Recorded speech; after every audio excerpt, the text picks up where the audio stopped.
Au nom d'Allah, le clément miséricordieux, louange à Allah. Oh Allah, enrichis-nous avec la science et décore-nous avec la sagesse et honore-nous par la piété et la préservation et la sécurité. Oh Allah, réserve-nous un meilleur sort. Ne nous humilie pas dans cette vie et la vie de l'au-delà. Donne-nous un acte qui nous rapproche vers toi. Je compte sur moi. Je trouve pas d'un bon acte sauf la miséricorde d'Allah. Et j'ai pesé mes actes. Je n'ai trouvé que la légèreté des choses. Gare à moi devant Allah, qu'il soit exalté. Oh mon Seigneur, si tu ne m'accordes pas à une personne comme moi, que la paix et le salut soient sur notre prophète Mohammed, le prophète de la miséricorde, la source de la clémence et la lumière de tous les regards et les vues sur sa famille, sur ses compagnons, qu'on n'arrive pas à compter. Et son statut est soulevé chez Allah. Et le Mekwa qui a voyagé depuis la mosquée sacrée à la mosquée d'Al-Aqsa, il y a un prophète qui s'est approché de son Seigneur et louange Allah, ce qui lui a recommandé que la paix soit sur lui à l'infini d'Allah, qui soit exalté. Chers frères et sœurs, en guise d'introduction, il faut que je remercie à l'organisation européenne des centres islamiques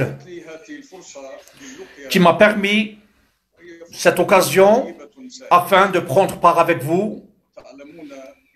Vous savez que la communication au mois de Ramadan, c'est une communication qui est renouvelable. Et il y a autant de rétributions, de récompenses de ce qui est soulevé par rapport aux autres moments. Et nous, on sait avec certitude que Ramadan, c'est la piété, c'est de redouter Allah. Et la piété vient dans le cœur. C'est de se sentir la grandeur d'Allah qui soit exalté, afin qu'il t'amène vers l'obéissance, vers la droiture. Et l'adoration, c'est l'acte et la parole. C'est le rapprochement vers Allah, le Tout-Puissant, le Tout-Sage. Après, c'est un comportement qui se traduit dans la démarche, le comportement, les actes, et ça se réalise. Les objectifs de la charia et les objectifs de la religion. Et à vrai dire, c'est la vérité que Allah nous veut sur nos odorats, nos vues, nos oui, et sur les relations entre nous et sur la société. C'est pour ça que j'ai résumé quelques points que j'ai laissés. Le mois de Ramadan est une façon de réaliser la croyance celui qui t'a transcrit Ramadan, c'est Allah qui soit exalté. C'est celui qui connaît le secret et plus. Et celui qui vous voit, et celui qui connaît de cet univers son quotidien et son futur. Avec Allah qui soit exalté, c'est sa religion qui prime. Ramadan, c'est une savoure. C'est un goût pour le Coran, pour le jeûne et pour l'accomplissement, afin que tu t'approches. Et c'est la compréhension de ces objectifs, comme je vous ai dit dans le titre. C'est pour ça, ça m'a été proposé que Ramadan, des secrets et des lumières, c'est le titre de cette conférence. Après, c'est d'aller adoucir cet ego, cette âme, et c'est d'être adoucissant vers les gens, d'avoir une relation de clémence, de bonté. Après, le rendement que j'ai nommé, c'est le marketing. Et tu es censé, toi le musulman, la musulmane, de dépenser dans ce mois. C'est pour cela, ça sera la réalisation, le goût et d'aller gentiment vers les gens. En attendant l'envie, la nation musulmane, comme on voit et comme on sait, et comme on lit, comme on comprend, toute la nation a envie pour ce Ramadan de ce qui est rapporté. Si ma nation sait de ce qu'il y a comme piété, elle aurait souhaité que le Ramadan soit toute l'année. La nation a envie de ce mois. Elle se prépare dans tout lieu. Et cette envie, c'est une traduction de la foi et du goût de la croyance. C'est la connaissance du secret du jeûne. Et c'est la raison d'être dans l'acte et la parole quotidienne. C'est pour cela Ramadan a ses spécificités et a mérité d'avoir des secrets. Et par ordre de mérite, qu'elle a des couleurs. Nous, dans la compréhension de ce concept, on a un attachement avec Allah, celui qui nous a dit « Je n'ai créé le djinn et le ins que pour m'adorer.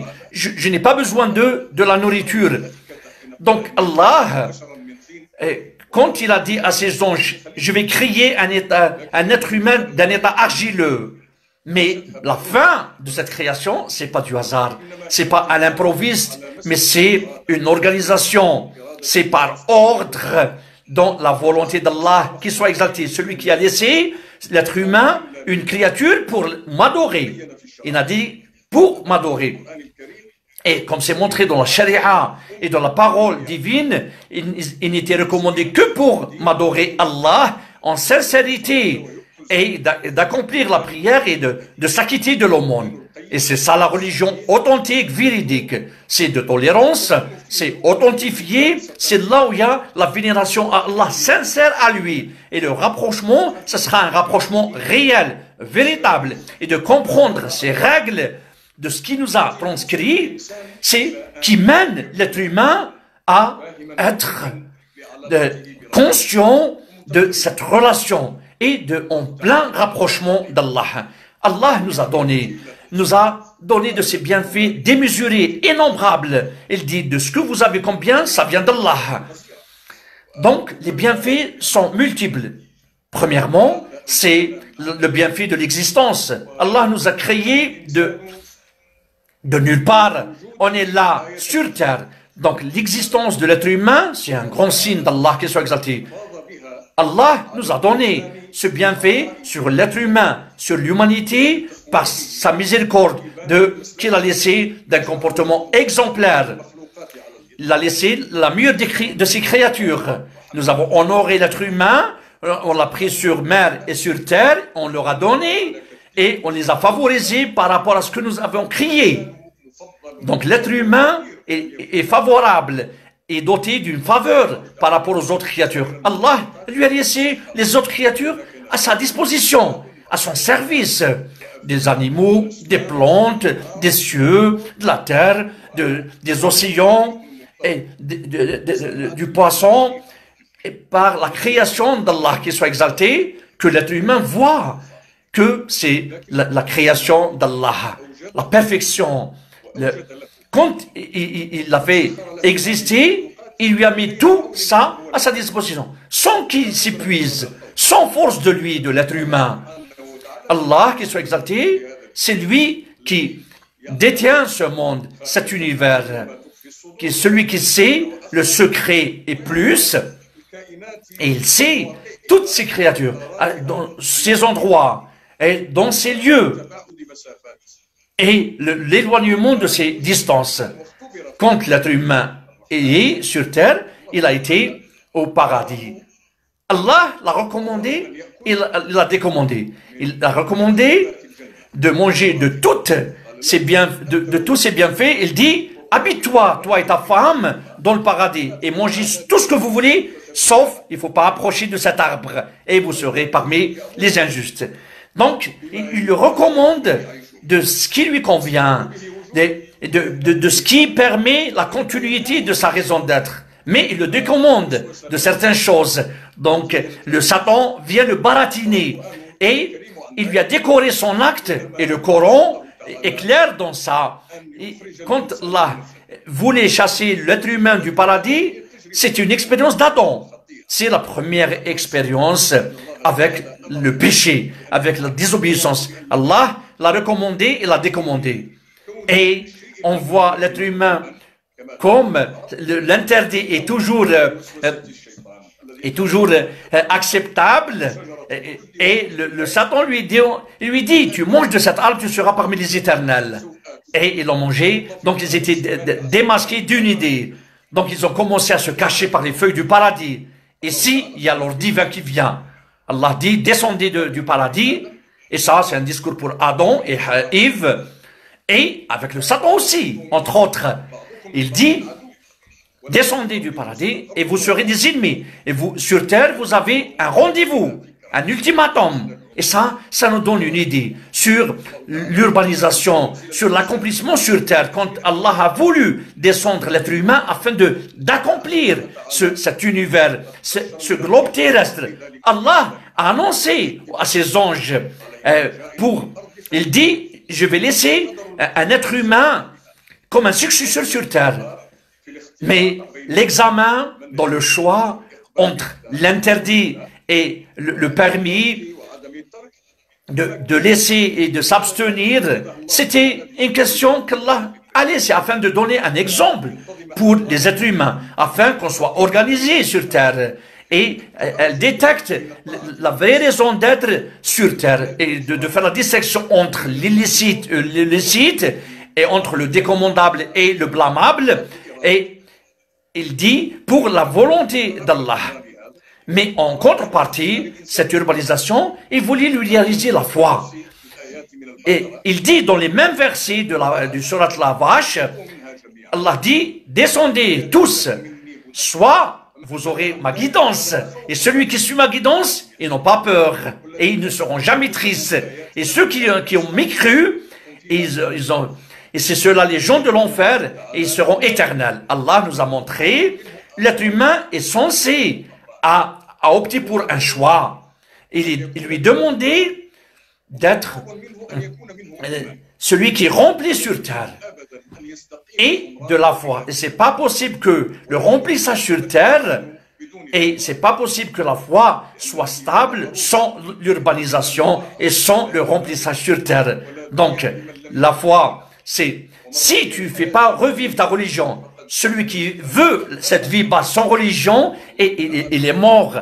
Allah, donc, il lui a fait le choix. Il lui a donné le choix. Mais la droiture maintenant, et les moyens de se mettre dans le sentier d'Allah, ça serait comme se conformer à l'ordre divin. Celui qui a laissé une guidance qu'il faut réaliser avec l'existence de l'être humain. Et quand il y a Ramadan qui vient, c'est un honneur pour nous. Il y a eu la révélation du Coran durant ce mois béni, et le Coran a fait, il dit, le mois de Ramadan où il a été révélé le Coran, une guidance pour les gens, et des versets, une guidance pour les gens. Celui qui assiste à ce mois, qui le jeûne. C'est comme il nous donne ce sens de cette guidance qui soulève l'être humain et il le laisse dans un statut haut. Et la guidance dans le Coran, c'est on distingue plusieurs types de guidance. C'est possible qu'une guidance par instinct, instinctive. Allah dit, notre Seigneur qui a donné toute chose, sa guidance. Après, il a guidé. Donc, toute chose est créée par instinct. Instinctivement, Allah lui a donné des règles, des mécanismes comment sont mis en fonctionnement.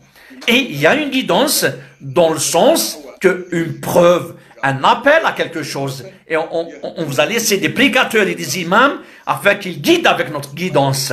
Quand ils étaient patients, Allah a laissé la preuve de ses spécificités. Et parce que c'est lui le créateur. Il guide ceux qu'ils veulent et il guide et il égare ceux qu'ils veulent. Donc tout ça vient de lui, qu'il soit exalté. Il y a une autre guidance, c'est la guidance de la réussite. Du bon accomplissement. Allah dit, ceux qui ont cru, et ils ont opté pour les bonnes œuvres, Allah les guide vers la foi, vers le paradis, vers les ruisseaux du paradis. Allah, c'est lui qui nous guide, et c'est lui qui nous a créés. et celui qui nous a guidés. C'est lui qui nous a guidés, mais la guidance ici, c'est la guidance de réussite. Et il y a une guidance qui sera le jour du jugement. Ceux qui se sont sacrifiés dans le sentier, on va les guider. On va les guider vers nos chemins. Allah va les guider. Allah va les guider. Il va apaiser leur cœur. Il va les faire rentrer au paradis qu'il leur a décrit. Tout ça, c'est une guidance. Et ça mène dans la même intersection. Comme on voit le Coran et les autres livres sacrés, livres divins, Allah a guidé les nations. Mais le Coran est venu une guidance, une grande guidance, par honneur à l'humanité. C'est une guidance pour toute l'humanité. C'est pour ça qu'il ne faut pas s'étonner que la révélation du Coran, c'était... Nous avons révélé le Coran durant la nuit du destiné. Il dit, le mois de Ramadan, c'est le mois où il a été révélé le Coran. Et nous avons révélé durant une nuit bénie. Donc, à ce ciel de cette vie terrestre, et ça a été apparu dans le mois du Ramadan. Et le mois du Ramadan, ça fait partie du mois lumière, lumineux, de ce qu'il le qualifiait comme qu'il soit une réception pour le Coran dans la révélation. C'est pour cela la ligne divine dans la guidance, c'est une ligne grande, sacrée et honorée et favorisée et préparée. Allah qui soit exalté, il l'a fait exister. C'est comme il le décrit par des caractéristiques. Premièrement, c'est la sincérité. La sincérité, c'est que ce soit véridique. Le prophète que l'on appelle sur lui, le Coran le décrit, celui qui est venu avec la sincérité, véridique, il est sincère. Celui qui a ramené la vérité, c'est le prophète Mohammed que l'on appelle sur lui. Et la guidance de ce qu'il a ramené avec lui, c'était une guidance du Coran. Après, on le décrit par Allah. Il nous dit les bienfaits de ce qui résulte. Le jeûne vous a été transcrit, comme il a été transcrit aux nations précédentes, avant vous. Donc, il y a un bienfait dans le jeûne, c'est la piété. Allah dit, Allah vous veut la facilité, pas la difficulté. La facilité, entre autres, c'est une aisance, et c'est un bienfait. Et si mes serviteurs te demandent, je suis tout proche d'eux, et je réponds à celui qui m'invoque. Donc l'invocation, l'occasion de ce mois, ça fait partie des bienfaits. Donc la guidance, il y a des bienfaits qui en résultent. Et c'est sagesse. Les réflexions qu'on arrive à porter dans la donation d'Allah, qui soit exalté, dans le mouvement, dans l'activité qu'on entreprend durant la journée, dans les règles du jeûne, dans l'adoration, dans le traitement et dans les croyances. Il nous donne toujours de ce qui nous attire, c'est le style attractif. Allah qui soit exalté, quand il recommande, quel que soit l'ordre, quelle que soit sa facilité, sa simplicité, il nous donne le fruit, le résultat qui en résulte, qui en découle. Allah dit, dites, demandez pardon à Allah, il est le tout pardonneur. Donc il va vous faire descendre les averses et il va vous faire rentrer dans sa miséricorde. Il vous laisse des paradis et des ruisseaux. Donc, il nous a demandé juste de demander pardon.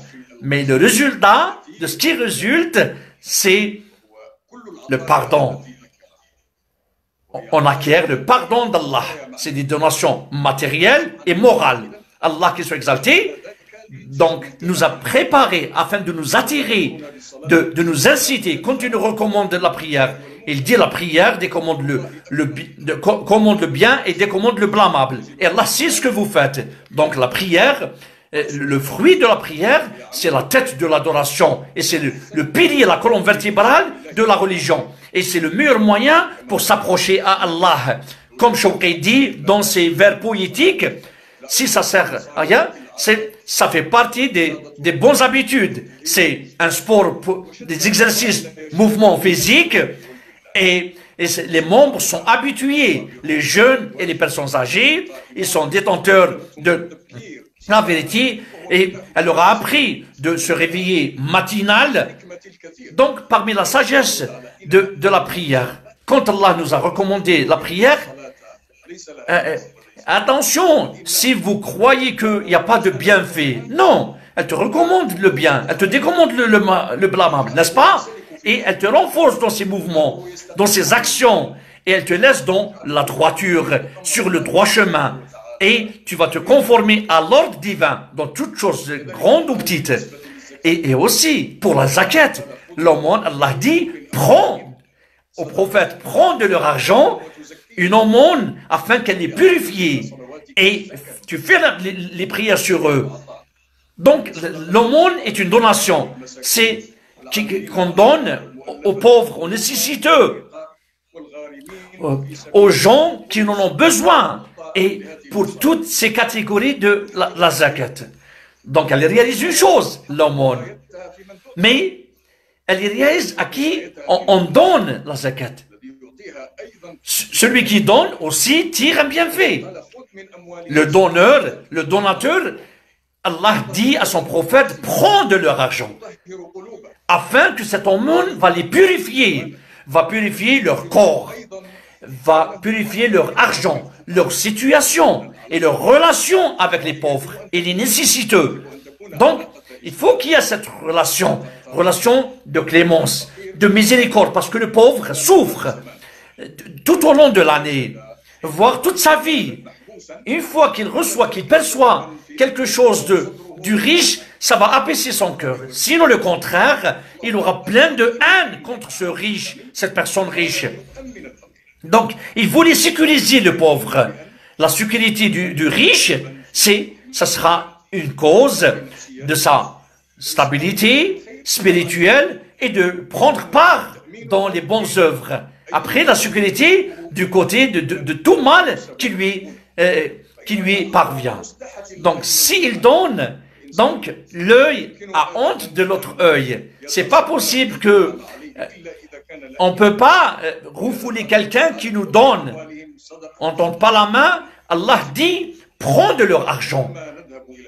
Une aumône. Et quand on part au pèlerinage, c'est une obligation, un devoir qu'on accomplit une fois par vie. C'est une obligation une fois par vie. Les fondements, si on n'accomplit pas, notre pèlerinage n'est pas valide.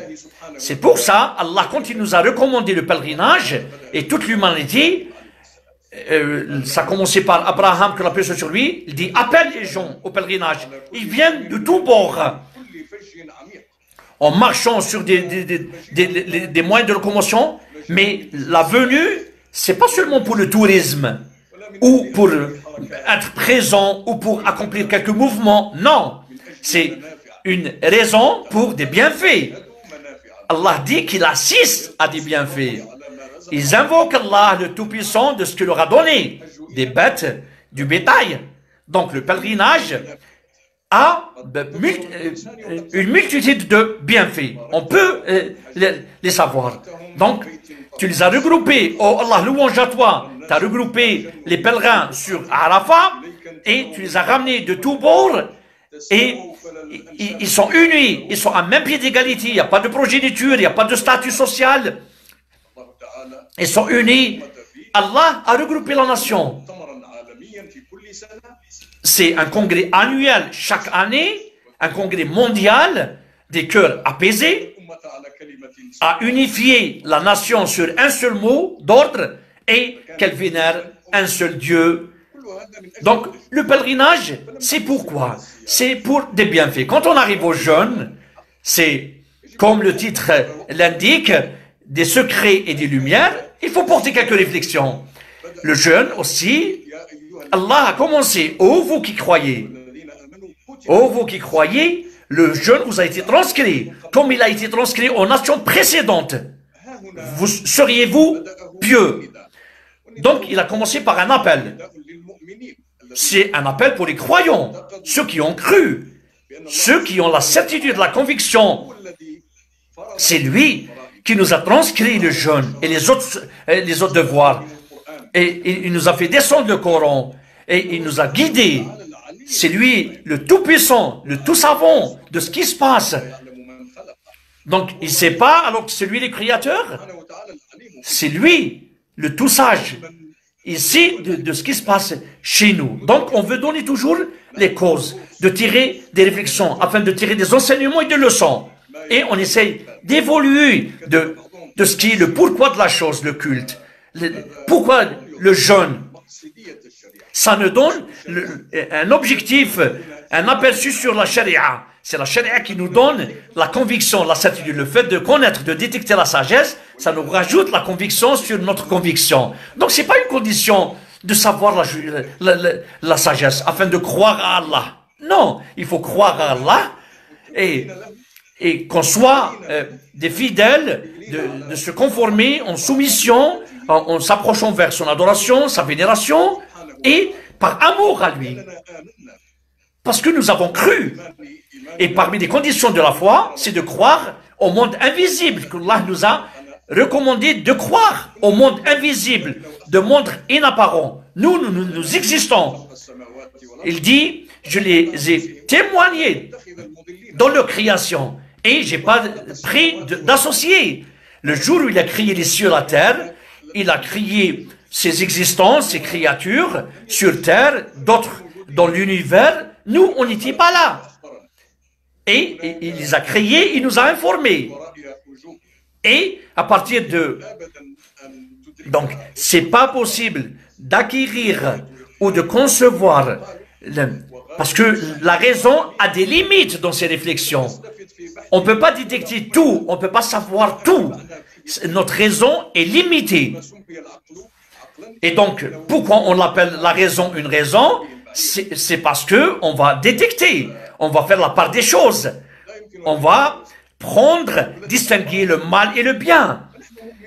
C'est lui qui nous a informés. Nous sommes croyants à travers notre foi, à travers notre croyance. On croit au monde invisible, au monde inapparent.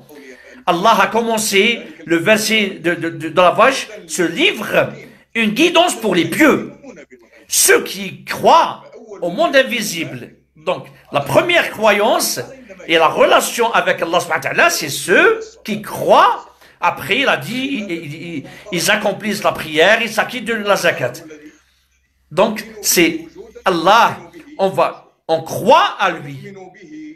Et on croit à son statut, à ses attributs et sa domination totale. Et nous sommes en pleine conviction de ce que Allah a, ce qu'il nous a informé, ce qui vient à travers les livres divins, non contrefaits, non falsifiés, et le Coran entre autres. C'est pour ça, le prophète dit, il ne croit un de vous jusqu'où de ce qu'il a, Allah est plus convaincant de ce qu'il a entre ses mains. Parce que ce que j'ai en main, je le touche. C'est concret. Je crois parce qu'il est dans mes mains. Mais pour le monde invisible, Allah m'a informé que je dois croire de ce que Allah m'a informé.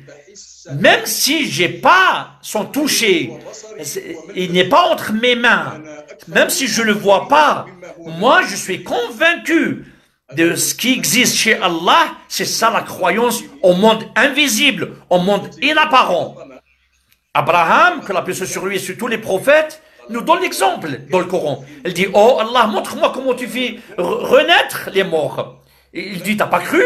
Il dit, non, mais que mon cœur soit apaisé.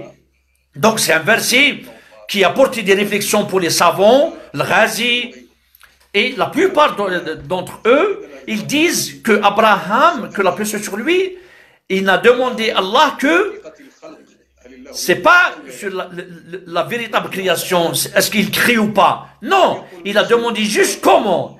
Abraham n'a pas dit à Allah, montre-moi comment tu existes. Il lui a pas dit, est-ce que tu existes? Non, parce qu'il croit d'ores et déjà qu'Allah existe. Mais il dit, montre-moi juste comment tu fais renaître les morts.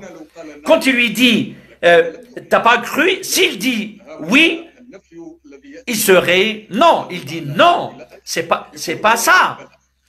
Donc la réponse, elle lui dit non, non, je crois, ça veut dire je crois et j'ai la conviction.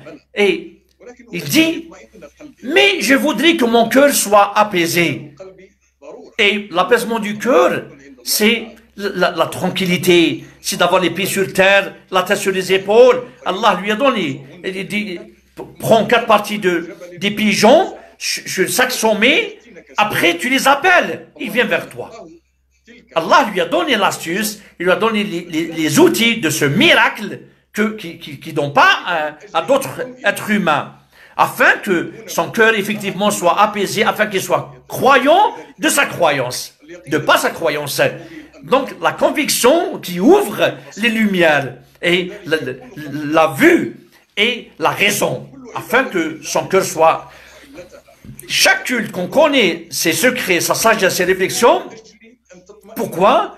Pour que nos cœurs soient apaisés. Non, on ne veut pas connaître le secret pour demander est-ce que Allah, est-ce qu'il a dit ou pas. Non, non, non, c'est pas ça. Qu'il soit exalté, il fait ce qu'il veut. C'est lui le créateur, c'est lui le tout sage, c'est lui notre Dieu, le maître de l'univers, celui qui sait qu'est-ce qui nous est convenable et ça convient cohérent. C'est pour ça le cœur détecte. Chaque réflexion, chaque sagesse, chaque secret, c'est pas pour compléter sa foi. Non, il augmente sa foi plutôt, avec sa foi d'ores et déjà qui existe dans son cœur. Après le jeûne, parmi ses secrets, c'est de s'abstenir. Qu'est-ce que ça veut dire s'abstenir? C'est de m'abstenir de ma jouissance, de la boisson, de la nourriture. Ainsi, ça va réaliser la raison d'être sur terre, de ce qui réalise sa façon de faire sur terre. Allah nous a voulu qu'on s'abstienne. Une fois qu'il nous a rendu licite de la boisson, la nourriture, la jouissance, ça c'est une interdiction de ce qui est licite. Bon, c'était ça nous sert utile pour notre subsistance, pour notre goût et pour notre raison d'être même. Et ça va réaliser la foi sur terre. Ainsi, Allah a laissé le jeûne, c'est un entraînement de maîtriser son soi-même et de s'abstenir. Le prophète nous a donné un cas de figure. Il dit, ô vous les jeunes, celui qui peut se marier, il n'a qu'à se marier. C'est la capacité, les moyens du mariage, pour le préparer à un mariage. Il dit, celui qui a les moyens, qui se marie. Il va s'abstenir de son regard, et ça va s'abstenir de son appareil génital, de sa chasteté. Mais ce sera une protection. Il n'a qu'à jeûner, celui qui ne peut pas, et d'aller vers la débauche, ou celui qui se parle à lui-même, son ego lui parle, le recommande, ou qu'il soit baratiné par le Satan, il va l'emmener dans une issue sans sortie. Donc le jeûne, c'est une protection. Donc la sagesse du jeûne, c'est le jeûne protège l'ego, l'âme du baratin satanique et des tentations illicites. Et il laisse le jeûne une protection entre lui et les péchés. Surtout chez les jeunes. Les jeunes qui sont aux fleurs d'âge, en pleine force, ils sont censés être obéissants dans le sentier d'Allah. Allah aime, comme c'est rapporté d'un jeune qui est élevé dans l'adoration d'Allah. Donc Allah le distingue, il va le soulever chez lui, et il sera parmi les gens qui sont protégés par l'ombre d'Allah. Le jour du jugement, les 7 catégories de gens.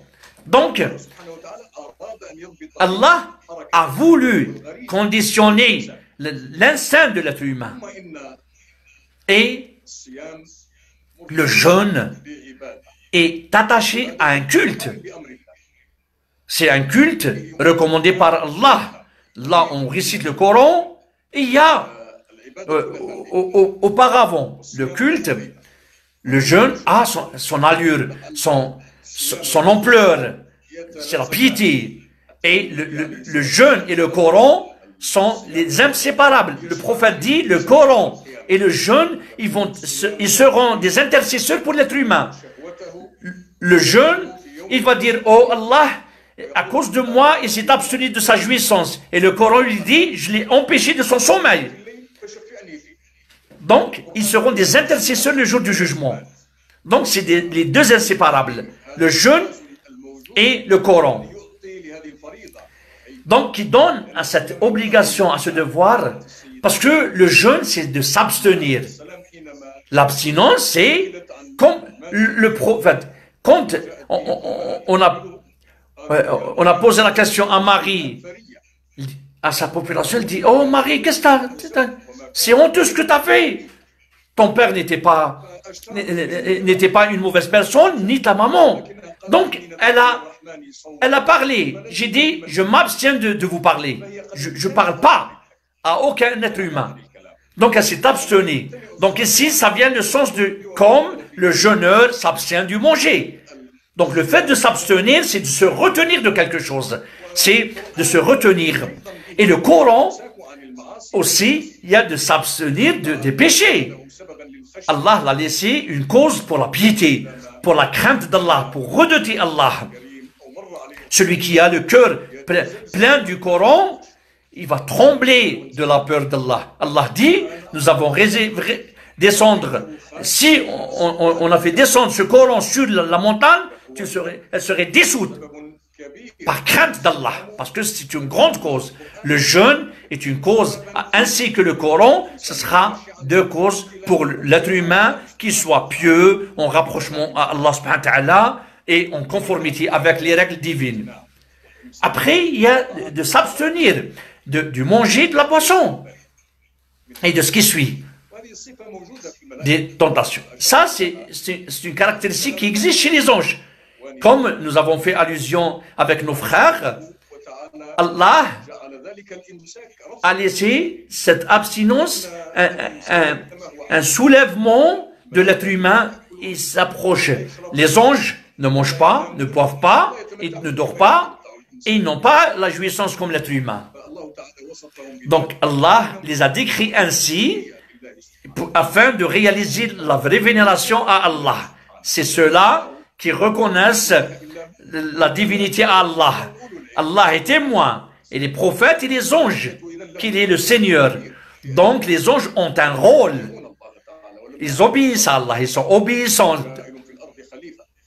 Allah, quand il les informe qu'il laisse un successeur, ils disent, tu laisses un successeur qui va effuser du sang alors que nous, on t'adore. Il dit, je sais ce que vous ne savez pas. Donc il y a une mission différente entre les anges et l'être humain. Allah sait ce que les anges ne savent pas. C'est pour ça qu'il a créé l'être humain. Mais ils se sont exprimés. Ils ont dit, alors que nous, on te loue. Donc ils font les louanges à Allah. Ils adorent Allah. Ils vénèrent Allah. Donc ils ne s'arrêtent jamais. C'est plus jamais. C'est des créatures qu'Allah les a créées pour son adoration. Ils ne désobéissent pas à Allah. Et ils font ce que Allah leur a ordonné. Donc l'être humain, c'est comme, il voulait qu'il ressemble à ces anges. Quand il s'abstient du manger, de boire, et il ne se jouit pas des autres jouissances, donc il s'approche, il soulève vers les anges, il va se ressembler aux anges. Et l'adoration des anges, l'être humain va faire la même chose. Et il y a une autre caractéristique, c'est qu'il ne dort pas. Les anges ne dorment pas.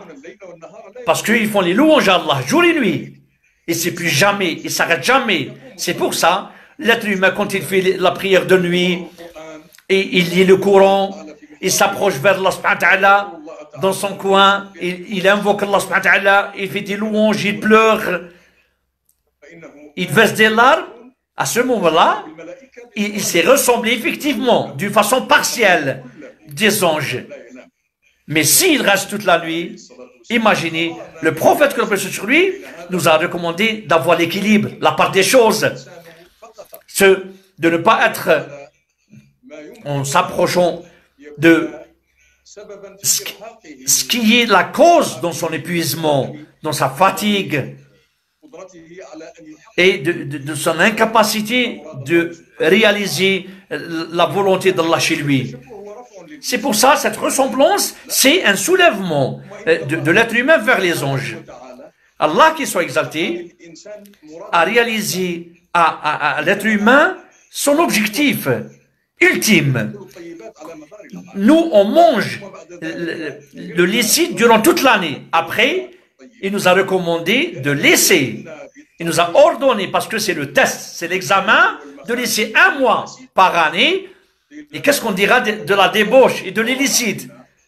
Si Allah nous a interdit de ce qui est illicite, a priori, il ne faut pas s'approcher de ce qui est illicite, de s'abstenir. Donc, l'être humain s'abstient de l'illicite. Allah voulait nous tester afin qu'on soit rapprochés. Il te dit, le licite, du lever de soleil à son coucher. Il faut s'abstenir de manger. Le licite, ce qui est légal, de ce qui est à ta portée.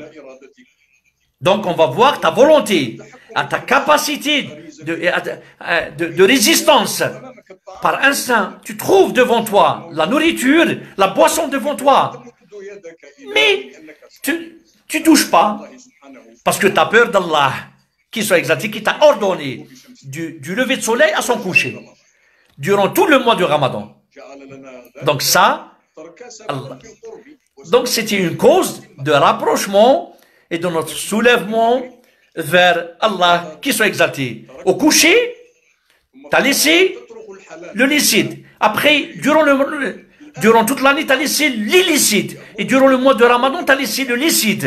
Donc, a priori, si tu arrives à laisser le licite, a priori, tu laisses l'illicite. Donc, il faut emprunter le chemin d'Allah, le sentier d'Allah, de là où tu es patient. Le prophète dit, ma nation est en bonne voie, donc il anticipe de rompre le jeûne et de retarder le suhoor. Donc, c'est décommandé de continuer le jeûne d'un jour à un autre. Il faut le rompre par le coucher de soleil. Le prophète nous a décommandé cela. Et quand on lui pose la question, on t'a vu, il dit, moi je ne suis pas comme vous. Le prophète dit à ses compagnons qu'Allah regarde leurs actes, moi, c'est Allah qui me nourrit et qui me fait boire. Donc c'est miracle. C'est un marque en faveur du prophète. Mais les êtres humains, ils sont obligés de rompre le jeûne. De ce qu'ils ont laissé du licite durant la journée, il faut le laisser. Ça, c'est par adoration pour Allah, et c'est une arme du croyant, et c'est de demander, d'invoquer Allah, la validité. Allah nous laisse comme des serviteurs.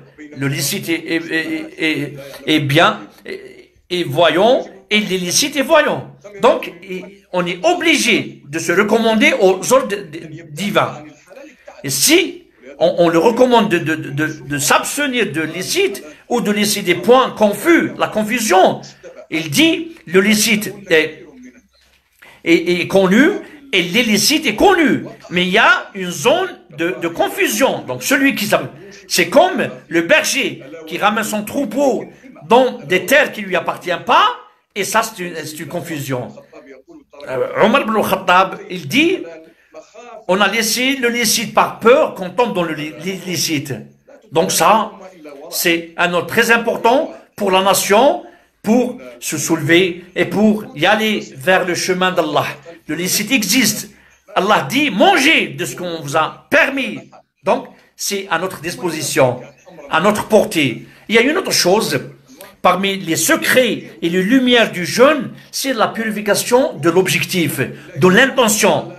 C'est d'aller, c'est parmi tes habitudes monotones, c'est d'aller vers quelque chose de sacré. Il y a l'habitude et il y a l'adoration.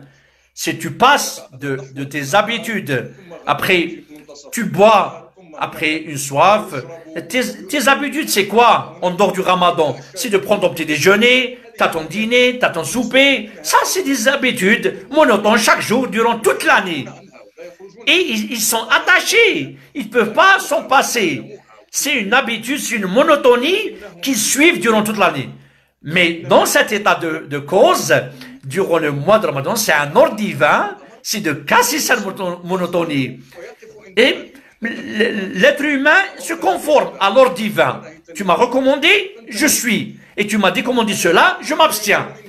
Donc, de ce que j'ai comme habitude, il faut que je me renforce dans le sentier d'Allah, c'est comme ta volonté, oh Allah. C'est pas comme en fonction de mes caprices, de mes tentations. Parce que l'être humain est censé à s'opposer à soi-même. Même si ce qu'il a envie, même pour avoir l'équilibre. Si tu es perplexe dans deux choses et tu sais pas, elle est où l'erreur ou le juste. Donc, tu t'opposes à ton ego parce que ton ego t'incite, te guide vers la tentation, vers les caprices. Allah dit à David, oh David, on t'a laissé un successeur sur terre. Et juge entre les gens équitablement. Et ne suis pas tes tentations et ils vont t'égarer. Donc la tentation, va te trembler, va te détourner du droit chemin. La tentation, l'envie, les caprices, tes caprices. Et le sage dit, s'oppose à toi-même. Et le Satan, et désobéis-les. Même s'il t'incite dans le conseil. Ça paraît que c'est un bon conseil. Toi, tu sais c'est qui ton adversaire. Donc l'être humain sait que son ego le recommande le mal. Et le Satan aussi, Allah nous dit, prenez le Satan comme un ennemi. Parce qu'il prend son parti vers la déroute. Et il le baratine. Donc il faut que l'être humain s'épargne. Il faut qu'il garde de sang-froid et de suivre les instructions divines. Allah t'a laissé le jeûne comme un moyen un registre de commerce. C'est un commerce qui va te permettre d'approcher. Oh, vous qui croyez, est-ce que je vous montre un commerce, un négoce qui va vous préserver du châtiment d'Allah? Vous croyez en Allah et à son messager et vous sacrifiez dans le sentier d'Allah avec vos moyens, votre argent, votre fortune. Et ça, c'est bien pour vous. Donc, c'est la volonté d'Allah et la sagesse d'Allah, le Tout-Puissant, le Tout-Sage, qui laisse l'être humain qui va réaliser l'ordre divin en lui. Il comprend sa volonté et la vérité qui est censé suivre et le droit chemin dont il soit et l'adoration. Ici, il y a l'économie de la tentation, de se limiter, parce que la tentation peut dérouter si elle détient, si elle maîtrise l'être humain. Donc l'être humain doit faire attention à cela. Le prophète a demandé à Allah dans un récit divin, il dit, et j'aime les adorateurs et j'aime le jeune adorateur. Pardon. Parce que son instinct le détient. Il est jeune, il est en pleine force, en fleur d'âge. Il sera parmi les fidèles et parmi les gens qui sont se rapprochés vers Allah subhanahu wa ta'ala. S'il maîtrise son ego. Allah dit, j'aime les adorateurs, en particulier les jeunes adorateurs. Les adorateurs et les jeunes adorateurs. Donc, le fait de s'abstenir, c'est la cause qu'on vit de ces tentations, de ces caprices et de ces envies. Le prophète nous a recommandé de cerner cette issue. Il dit, le Satan circule chez l'être humain comme la circulation du sang. Donc, cernez-le avec la faim. La faim. Et aussi, c'est rapporté. La nourriture, une sauce, si on a faim, il sera plus préservé. Et il sera plus léger pour l'adoration et plus actif. Parce qu'il va dans le sentier d'Allah. Parce que la nourriture va te rendre lourd. Ça sera un obstacle pour l'adoration d'Allah subhanahu wa ta'ala. Et le prophète nous a conseillé le jeûne, parce que le jeûne est demandé et recommandé vivement dans le Coran et dans la Sunna. Et le prophète s'est conformé jusqu'à son décès. Et la nation, avec un consensus des savants, on est recommandé. Pourquoi? Parce que c'est une école.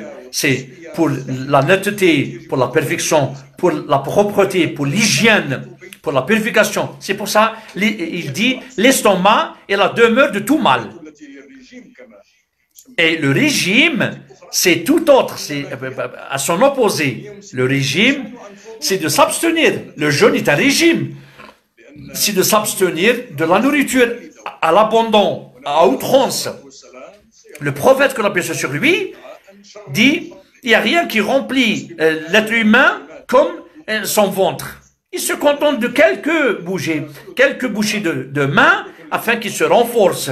Et si c'est ainsi, un tiers pour le manger, un tiers pour la respiration et un tiers pour la boisson. Donc, il laisse un tiers pour la respiration, pour qu'il soit léger. Il ne faut pas qu'il mange à l'abondance, jusqu'où il...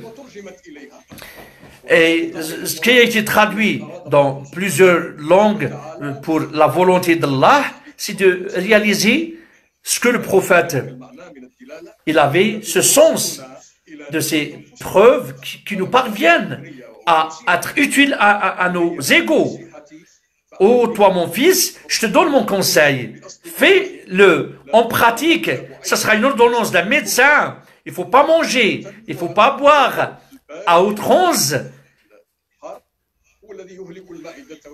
C'est lui qui détruit l'estomac. Donc il ne faut pas boire juste après le manger. Tu vas amener ton corps aux ténèbres et à la destruction. Laisse ta nourriture chaque jour, une fois, et fais attention, la nourriture avant la nourriture, ou la nourriture après la nourriture. Il faut avoir un régime. Il faut éviter les grignotages. Donc, l'issue de la vie, c'est la préservation, c'est la protection. Ça sert à ça, le régime que l'être humain va réaliser dans le sentier d'Allah. Allah qui soit exalté, il nous a élus ce mois sacré avec sa lumière, ses secrets, ses sagesses multiples. Et vous savez que la ligne de sélection, c'est une sélection qui existe. Allah a voulu de connaître qu'on soit certitude que ce qui vient d'Allah, c'est un choix, c'est juste et sage. Allah, le tout sage, Allah a choisi le lieu, a laissé la Mecque, ça fait partie de son choix divin. La meilleure demeure qui est posée sur terre, c'est à savoir la Mecque, la mosquée sacrée. C'est des signes pour Abraham et Ismaïl. Donc, il a choisi la Mecque sur toutes les parties du globe terrestre. Allah a choisi le prophète, Mohammed, parmi ses choix, parmi tant de prophètes et messagers. Le prophète, il dit, je suis l'élu des élus des élus. Allah a choisi le mois de Ramadan parmi tant de mois. Donc, il choisit parmi les anges, un ange, et les gens, des gens. Il a choisi la Mecque, surtout les parties qu'elles soient une qibla. Allah a choisi son prophète sur tous les prophètes et sur tous les êtres humains. Et Allah a choisi Ramadan sur tous les autres mois et les autres temps. Donc, il nous a regroupés entre ces choses. Et nous, quand on a la certitude, on découvre, Allah nous a fait exister cela afin qu'on soit soulevé et qu'on soit purifié et qu'on va vers lui et qu'on soit conscient de percevoir que de ce qui est su et de ce qui est compris, Allah qui soit exalté. Quand il nous a fait exister et a fait exister la vie et l'adoration, les cultes, afin pour notre bienfait, afin de réaliser nos relations, bonnes relations sur terre, dans un cadre moral, des mœurs, comme Abdullah Brazi a décrit, c'est la constitution des mœurs dans le Coran. Donc, le Coran nous a montré une constitution, un ensemble de morale, d'éthique, de mœurs. C'est à la portée de tout le monde. C'est facile pour tout le monde. C'est pour ça, dans le contexte, quand il a laissé, le prophète, que la paix soit sur lui, dit, si un de vous jeûne, il ne faut pas qu'il soit vulgaire, il ne faut pas qu'il insulte. S'il est insulté par quelqu'un d'autre, il n'a qu'à lui dire, je jeûne. Et on lit dans plusieurs récits prophétiques qui montrent qu'il va jeûner véritablement. C'est pas au sens figuré, au sens pro du terme, parce que c'est bien beau de s'abstenir de la parole, c'est bien, mais il ne laisse pas la parole de la médisance, de la calomnie, du mensonge, du faux témoignage, et ainsi de suite. Donc, il a jeûné, oui, il s'est abstenu du manger, de la boisson. Le prophète, il dit, celui qui ne laisse pas le faux témoignage, il n'a pas besoin de laisser pour Allah de s'abstenir de manger et de boire. Pardon. Shafi'i nous a guidé ce sens. Il y a un conflit entre, dans mon regard et dans ma logique, il y a un silence. Je m'abstiens de mon regard et de ma langue. Mais si ce n'est pas un jeûne de ses membres, donc ma part du jeûne, c'est j'ai faim et j'ai soif. Mais je n'ai pas jeûné, véritablement. On dit qu'on a jeûné, on passe toute la journée, on s'abstient, mais il s'abstient des autres choses. Donc il faut qu'il s'abstienne. Allah nous a recommandé, et c'est rapporté dans l'authentique, des deux femmes qui jeûnaient. Le prophète leur a recommandé de vomir, qu'Allah vous préserve. Et elles ont vomi de la chair, de la viande. Le prophète dit, il nous a informé que, parce qu'il faisait la médisance, il parlait derrière le dos des gens, et la calomnie. Donc, le Coran nous a parlé de cette médisance. Il ne faut pas médiser entre vous. Est-ce que vous voulez manger la chair de vos frères alors qu'ils sont vivants? Donc, c'est quoi cette contradiction de s'abstenir de manger, de boire, et on ne s'abstient pas de parler derrière le dos des gens? Donc, il faut se conformer. Tu t'abstiens de tout. Le jeûne, c'est ça, un sens large du terme. Si tu veux vivre en préservant tu as une part de ta dignité préservée, ta langue, il ne faut pas parler des défauts des gens. Toi, tu es plein de défauts. Et ton œil, il ne faut pas que... Préserve ton œil. Tu dis, oh, mon œil, les autres gens ont des yeux. Donc tu te sépares du gens de ces pratiques. Et il y a la dernière chose, Allah a lésé de sa sagesse et la sagesse du jeûne, de ses secrets, ce que le prophète l'a appelé la patience. Il dit c'est le mois de la patience et la persévérance. Donc la patience c'est d'ordre personnel et la persévérance c'est avec les gens. Pourquoi la patience est requise pour l'être humain? Il faut qu'il soit patient de toutes choses, sur les interdits, sur les péchés, sur les tentations, sur tout ce qui l'entoure, de faire mal aux gens, la patience pour l'adoration, la récitation du Coran, la prière de nuit, et tout ce qu'il y a dans le mois de Ramadan. Donc la patience, c'est quelque chose de beau. Et Allah recommande à son prophète, sois patient. Et il dit, soyez patient et attachez-vous. Mais c'est de se sentir à même pied d'égalité avec les pauvres, ceux qui ont faim toute l'année. C'est ça, la sympathie, tu partages ta compassion, tu t'abstiens un mois. Si tu sens les douleurs, il faut sentir la douleur des millions de personnes durant toute l'année. Peut-être ils font partie de tes proches, de tes voisins, ou à tes côtés, à tes alentours. Il faut se sentir. Donc le fait de sentir faim, il faut se sentir les douleurs de la faim et de celui qui est mal habillé pendant le froid et celui du malade quand il est malade. Il faut sentir, il faut se mettre à la place des gens. Et Omar ibn Khattab, qu'Allah a agré ses actes, une fois a enlevé sa gandoura qui était couverte contre le froid. Quand on lui a posé la question, il dit, je veux sentir de ce que les personnes nécessitent, ceux qui ne trouvent pas de quoi s'habiller. Je voudrais prendre part de ces pauvres. Et on dit aussi, Joseph, que la paix soit sur lui, quand il a son servant qui est rentré, il trouve le manger, il lui a rendu le manger, il dit, toi tu manges pas. Il dit, je voudrais avoir faim afin de sentir les affamés et ceux qui ont des douleurs dans l'estomac.